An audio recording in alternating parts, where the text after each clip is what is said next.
So let's get started with the case scenario number 1 CA inter audit. तो हम case पढ़ने से पहले क्या करते हैं, सबसे पहले हम नीचे क्वेश्चंस पढ़ते हैं केस से रिलेटेड। तो सबसे पहला क्वेश्चन आया है मेरे पास, while verifying the inventory as asked by the engagement partner. मेरे को क्या वेरीफाई करना है, इन्वेंट्री वेरीफाई करना है, एंड इसके लिए मेरे से specific assertion they are asking. ठीक है, तो मैंने क्या पढ़ा था, ऐसे 501 में मैंने पढ़ा था कि जो फिजिकल वेरिफिकेशन ऑफ इन्वेंट्री होता है, क्या होता है, जो फिजिकल वेरिफिकेशन ऑफ इन्वेंट्री होता है, ऑफ इन्वेंट्री होते हैं, ये क्या होता है, regarding the existence and condition of inventory होता है।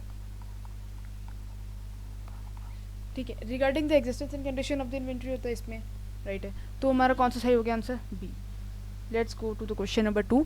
While selecting the sample for the verification of creditors, सबसे पहले वेरिफिकेशन ऑफ क्रेडिटर्स के बारे में बात कर रहे हैं, तो सिस्टमेटिक सैम्पलिंग होगा, मतलब कि number of sampling units in an population divided by sample size, right? number of sampling units in an population divided by sample size क्या मिल जाता है हमारे पास में, सिस्टमैटिक सैम्पलिंग, जिसको कि हम इंटरवल सैम्पलिंग भी बोलते हैं। ठीक है, क्वेश्चन नंबर 3 ने क्या बोला, which is the best course of action taken by the mister Rishabh for verifying the assertion with respect to the inventory of the company as asked by the engagement partner. चलो देखते हैं कि कौन सा इसने वेरिफिकेशन का एजर्शन यूज करा। पहली बात तो एग्जिस्टेंस एंड कंडीशन यूज करा, इतना तो पता है।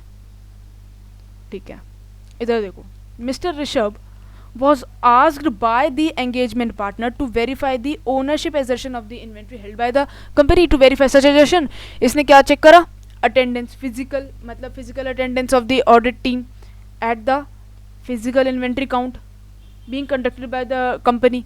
फिजिकल इन्वेंट्री काउंट होता है ना कंपनी जो कंडक्ट करती है, राइट।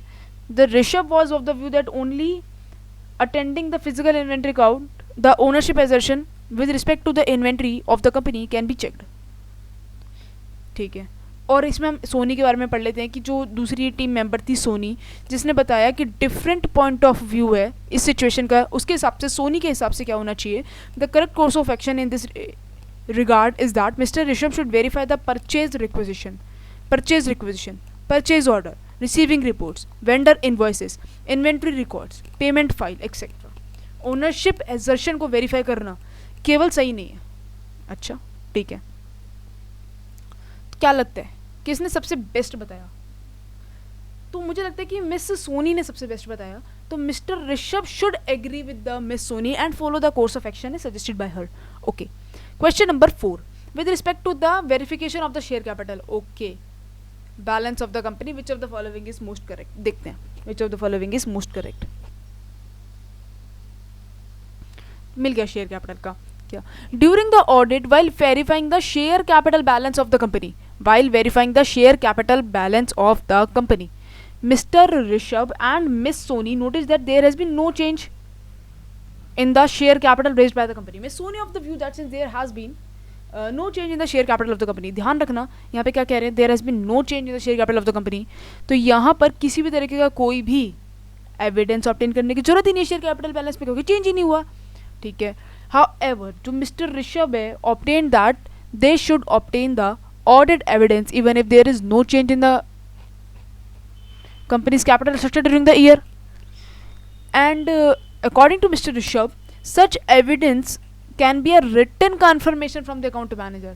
चलो देखते हैं, तो मुझे लगा थोड़ा ठीक है, थोड़ा ठीक है। हाँ, तो ये रहा ना, the point of view of the Mr. Rishabh is partly correct as written representation should be obtained from the company secretary, है ना। ठीक है, question number 5, whether non-acceptance of the written representation by the Mr. Rishabh is correct. अभी तो बोला कि written representation चलेगा company secretary से, तो बिल्कुल गलत हो गया। तो ये रहा option number D, the non acceptance of the written representation by the mister Rishabh is not correct.